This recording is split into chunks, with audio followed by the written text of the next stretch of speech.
आप देख रहे हैं जय भारत टीवी।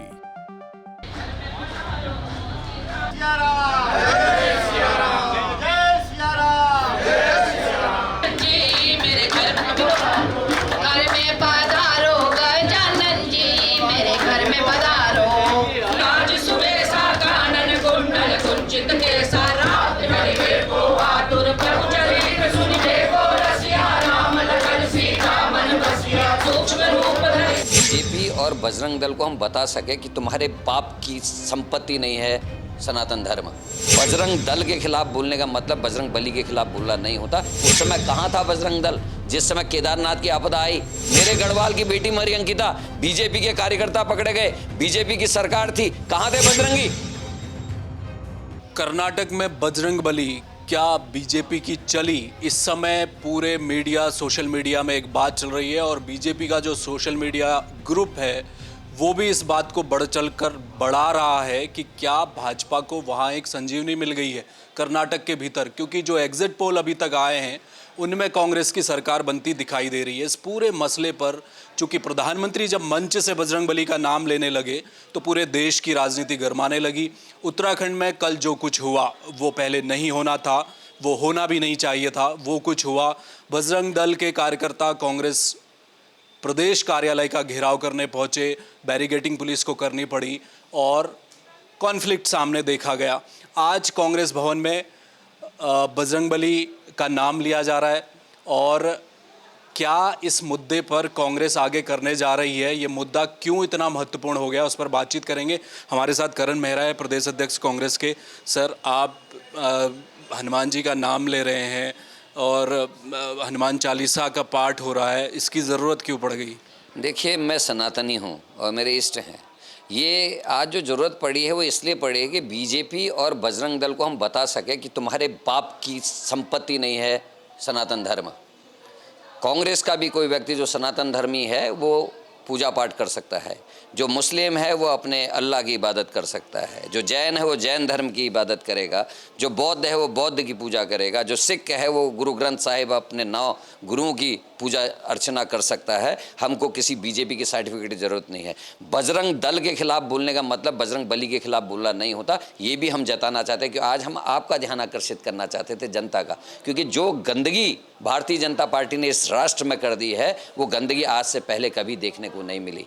बजरंग दल कहाँ था उस समय जिस समय सनातन धर्मियों का सबसे बड़ा आस्था का केंद्र जोशीमठ टूट रहा था? इनकी सरकार थी बीजेपी की, ऋणी की घटिया घटी, 17 लोग अंदर गुफा में मर गए, पानी अंदर गया, जियोलॉजिस्ट ने कहा कि पूरे जोशीमठ को खतरा हो सकता है। 1.5-2 साल तक चुपचाप ये बैठे रहे और आज जोशीमठ बर्बाद हो गया। उस समय कहाँ था बजरंग दल जिस समय केदारनाथ की आपदा आई? क्या किसी को राहत सामग्री पहुंचाने के लिए बजरंग दल का एक भी कार्यकर्ता वहां पहुंचा? कहीं कोई मदद करी?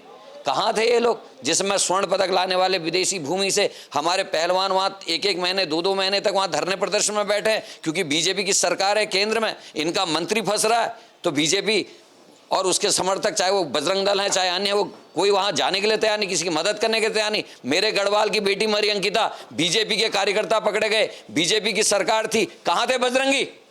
एक की आवाज़ नहीं निकली कि अंकिता को न्याय मिलना चाहिए। इसलिए हम लोग ये कर रहे हैं, बुद्धि शुद्धि भी करेंगे सरकार के लिए और बजरंग बली की केवल हम हनुमान चालीसा नहीं, हनुमान अष्टक भी करेंगे और बजरंग बाण का पाठ भी करेंगे ताकि इनको बाण लग सके भगवान बजरंग बली का। सवाल ये भी है करण जी, राजस्थान में आपकी सरकार है, छत्तीसगढ़ में आप हो, बजरंग दल तो तमाम प्रदेशों में काम कर रहा है। क्या कर्नाटक में ही दिक्कत है बजरंग दल में या किसी और प्रदेश में? आपने क्यों नहीं स्टेप लिया? हमारे स्टेप कभी भी लिया जा सकता है, राजनीतिक निर्णय है। हमारे आदरणीय खड़गे जी कर्नाटका के हैं, उनकी नज़र कुछ चीज़ों में पड़ी हुई, गलत चीज़ों में, इसलिए उन्होंने बयान दिया और हमारी सरकार आएगी तो निश्चित, जैसे सरदार वल्लभ भाई पटेल ने RSS पे बैन लगाने की बात की थी, वैसे ही आज खड़गे साहब ने भी कहा होना चाहिए। राष्ट्रपिता महात्मा गांधी की हत्या नहीं होती अगर RSS नहीं होती, भारत छोड़ो आंदोलन का विरोध नहीं होता अगर RSS नहीं होती। और ऐसे लोगों को सबक सिखाना जरूरी है जो मुखौटा ओढ़ के राष्ट्र प्रेम का सामने आ गए। कहाँ थे भारत छोड़ो आंदोलन में? क्यों गांधी की हत्या करने वाले लोगों के संग शामिल हुए ये लोग? कितनी सारी घटनाएं बताई जा सकती हैं भारतीय जनता पार्टी। इनके एक बड़े नेता के बयान पर स्वतंत्रता संग्राम सेनानियों को सजा हुई है, आप भी जानते, मैं भी जानता हूँ। तो हमको कोई डरने की जरूरत नहीं है। और ये आज जो हम केवल आपके ध्यान आकर्षण के लिए कर रहे हो, बजरंगबली भगवान को खुश करने के लिए और उनको ये कहने के लिए आपका नाम लेके जो संगठन बनाया है भारतीय जनता पार्टी ने, छद्म संगठन, ये केवल और केवल अराजकता की राजनीति करता है। ये ना तो जोशीमठ के लोगों को मदद करता है, ना केदारनाथ त्रादसी में मदद करता है, ना अंतर्राष्ट्रीय मेडल लाने वाले लोगों के समर्थन में खड़ा होता है, ना बेरोजगारों के संग खड़ा होता है जब उन पर लाठीचार्ज को बीजेपी की सरकार करती है। अगर भारतीय जनता पार्टी कुछ करे, उनकी सरकार कुछ करे तो सब कुछ ठीक, और भारतीय जनता पार्टी ना करे, दूसरा करे तो ये दादागिरी करने पर उतर आते हैं। उत्तराखंड में क्या करेंगे आप भविष्य में? उत्तराखंड में अगर कांग्रेस की सरकार आती है तो आप इसी लाइन पर कायम रहेंगे? ये राष्ट्रीय नेतृत्व तय कर रहा है। अगर ये तय किया है राष्ट्रीय नेतृत्व ने, यहाँ अगर सरकार बनेगी, जो भी उसके कानूनी पहलू उनको देखा जाएगा, और जहाँ जहाँ अराजकता हुई है, जहाँ जहाँ गलत कामों में ये होंगे तो उनके खिलाफ कार्रवाई जरूर की जाएगी। शुक्रिया, धन्यवाद। तो ये थे करण मेहरा, जिन्होंने कहा है कि हनुमान चालीसा का पाठ जो आज कांग्रेस भवन में हुआ है वो सिर्फ जनता को ये जताने की कोशिश है कि केवल धर्म पर भाजपा का और बजरंग दल का कब्जा नहीं है, कांग्रेस में भी सनातनी है। सिर्फ ये मैसेज देना। एक बड़ी बात उन्होंने उत्तराखंड को लेकर कही कि जब कांग्रेस सत्ता में आएगी भविष्य में तो बजरंग दल के तमाम कामकाज का लेखा जोखा तैयार किया जाएगा और राष्ट्रीय नेतृत्व तय करेगा कि उत्तराखंड में क्या कर्नाटक की तरह जो कांग्रेस ने स्टेप उठाया है उस पर भी कांग्रेस आगे बढ़ सकती है। कैमरामैन मयूर उपाध्याय के साथ हेमंत, जय भारत टीवी।